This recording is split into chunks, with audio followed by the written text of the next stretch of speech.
Түз эфирде жаңылыктардын кезектеги чыгарылышы саламатсыздарбы?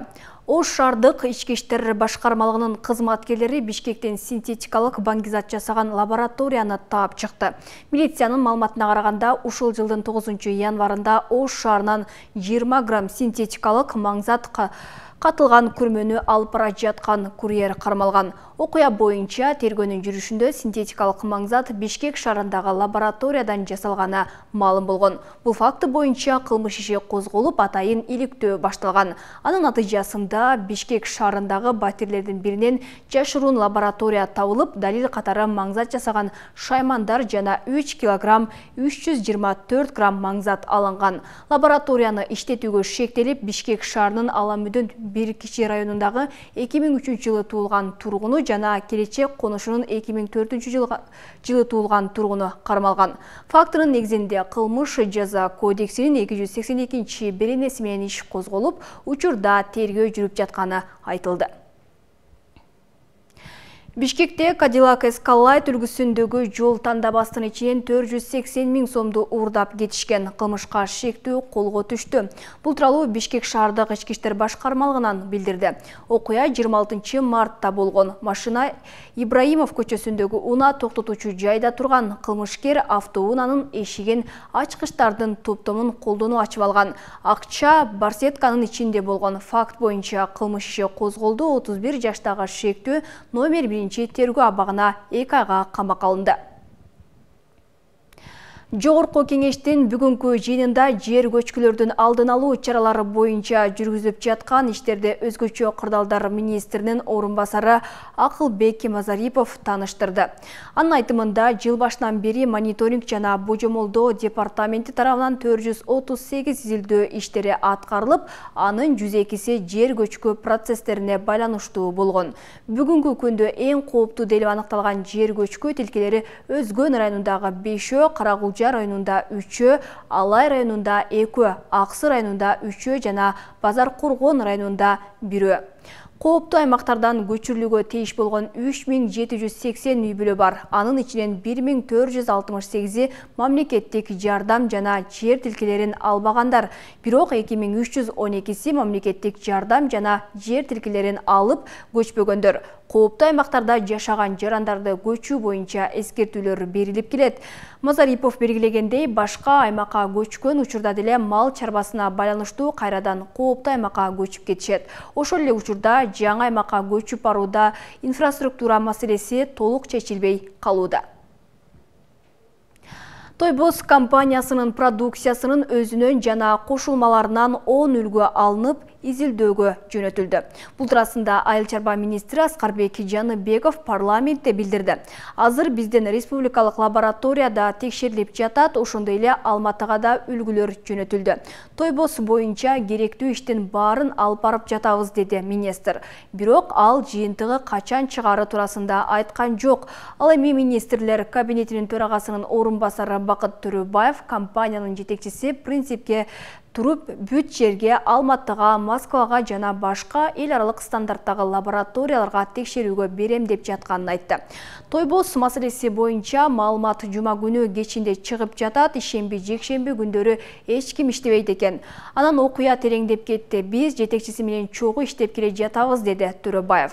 Белгилей кетсек, Россиянын ветеринардык жана фитосанитария көзөмөл кызматы Кыргызстандан экспорттолгон колбасанын курамында соя жана чочконун ДНКсы аныкталганын билдирген. Бирок аны өндүргөн Тойбос компаниясы маалыматты четке кагып келет. Айдоочулук боюнча эрежелерди жеңилдетүү каралууда. Бул багытта мыйзам долбоору коомдук талкууга коюлду. Укук бузуулар кодексине өзгөртүүлөрдү киргизүүнү Жогорку кеңештин депутаты Марлен Маматалиев сунуштады. Анткени 8 марттан тарта иштеп баштаган мыйзам айдоочулардын нааразычылыгын жаратууда. Мындан улам демилгечилер мыйзамга өзгөртүүлөрдү киргизүүнү сунуштоодо. Айдоочуларга карата каталданган жаңы жол эрежесин камтыган мыйзам 8 марттан тарта иштей баштаган. Бул аралыкта Ош облусунда 68 мас айдоочу кармалып, соттун чечими менен анын 45и 1 жылга унаа айдоо укугунан ажыратылган. Жол эрежесиндеги айыппул 2 эсе жогорулагандан бери эреже бузган айдоочулардын катары азаюуда. Аны менен катар айдоочулардын жоопкерчилиги менен биргеле инспекторлорго дагы талап катууланууда. Сот органдарынын атайын токтомдору чыгарылып, аларга айдоочулук укугунан 1 жылдык мөөнөткө ажыратылган. Ал эми 6 айдоочуга ошол мас болуп тиешелүү айдоочулук күбөлүгү жок башкаргандыгы үчүн сот органдарынын камакка алуу чарасы колдонулган. Ал эми 25 айдоочунун иштери азыркы учурда сот өндүрүшүндө каралууда. Ош облусунун аймагында 3 айдын ичинде ушул жалпы болуп эреже бузган айдоочулардын төлөгөн айыптарынын мамлекет бюджетке 9 миллион 600 миң сом акчалай айыптар төлөндү.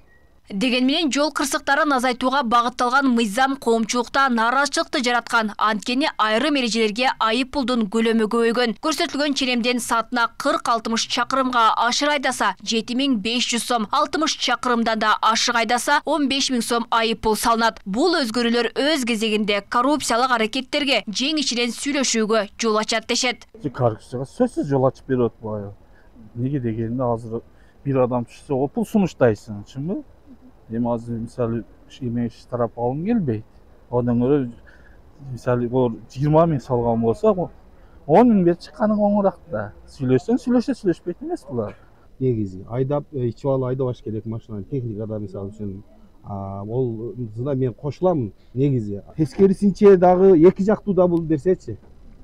Жакшы жагы да бар, жаман жагы бар. Жаман жагы коррупция дагы күч алат. Жакшы жагы ичкендер токтойт. Жылда 3 жол экзаменге деген эми ал бардыгы эле айдоочу 1 жылда 3 эмес 3төн деле көп жол эрежесин бузушу мүмкүн да. Ошон үчүн ал 3 дегени же туура эмес деген, ол коррупцияга жол дегени да же.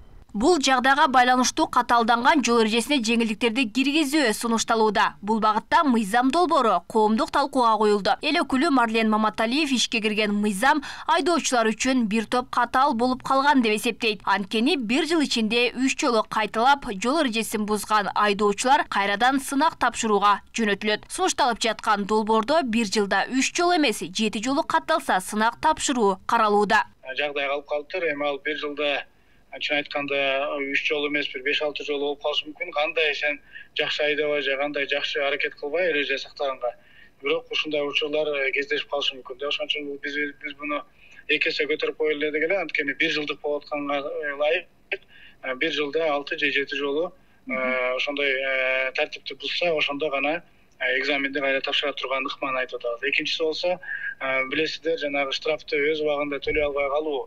Мындайча айтканда 1 айда эгерде 3 000 сомго эле төлөй албай калсаң, анда сенин кайра штраф стоянкага машинени алып баруу. Бул дагы мен ойлойм бир аз кичине ашыкчараак кетип калды деп. Эске салсак, жаңы эрежелерди камтыган мыйзамга ылайык мас болуп унаа айдагандар 1 жылдан 3 жылга чейин айдоочулук көлүгүнөн ажыратылат. Ал эми айдоочулук укугу жок рулга отурган мас жарандарга 15 000 сом өлчөмүндө айып салынып келсе, мындан ары алар 3 суткага камакка алынат. Республикада жол коопсуздугу боюнча жаңы эрежелер киргенден баштап мас болуп унаа башкаргандардын саны 39%га азайган. Кыргызстанда 1 миллион 400 миңдей машина бар. Ички иштер министрлигинин эсебинде жол кырсыктарынын 80% айдоочулардын күнөөсүнөн болот. Алмагүл Эркебай кызы, Жылдыз Кадырбаева, Ош ТВ. Ош шаарында өткөрмө бекеттердеги кызматтардын ведомство аралык машыгуусу өткөрүлдү. Иш-чара чек ара пункттарындагы каталарды жоюуга багытталган. Андагы негизги максат чек-арадан өтүп жаткан оорулуу адамдарды учурунда аныктап өлкөгө кийирбөө. Ошондой эле товар өткөрүүдө тамак-аш азыктарын, улануучу заттарды учурунда аныктап мамлекет ичине киргизбөө. Машыгууга чек-ара өткөрмө бекеттеринин 5 кызматы тең тартылган. Максат өткөрүү бекеттериндеги бардык кызматтарды эл аралык талаптарга жооп бергидей абалга келтирүү. Иш-чара эл аралык миграция уюму жана Койка эл аралык уюму тарабынан каржыланган. Кыргызстандын жүзү бул чек-ара. Чек-арада биз бардык процедураларды эл аралык талапка жооп бергендей кылып ишибизди жүргүзүшүбүз керек. Ошону ушул машыгуудан дагы биз чоң план жазганбыз, жаңы долбоор. Планды биз отработка кылабыз. Андан тышкары СОП даярдаганбыз. бул стандартное определение процедуры, мындай кадам сайын пошаговое исполнение, правильное исполнение мероприятий да каждой службы. Ушу машыгуудан биз бул процедура так болсо, биз анда ведомство аралык ар бир министрлик менен бекитебиз ошол макулдашуу буйруктарды.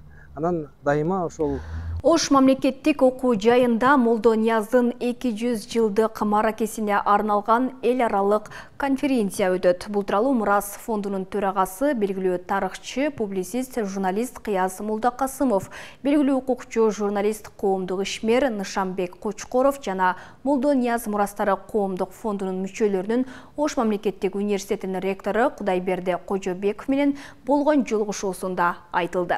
Жакынкы күндөрдө агартуучу, жазгыч, акын, тарыхчы, ойчул Молдо Нияз Эрназаровдун 200 жылдык маракесине карата Ош мамлекеттик университетинин базасында эл аралык конференция өтөт. Андан сырткары Молдо Нияздын 200 жылдык маракесине арналган даректүү көркөм тасма Ош мамлекеттик университетинин маркетинг, коммуникация жана коомчулук менен байланыш борбору маалыматтык бөлүмү жана Молдо Нияз Мурастары коомдук фонду менен биргеликте тартылат.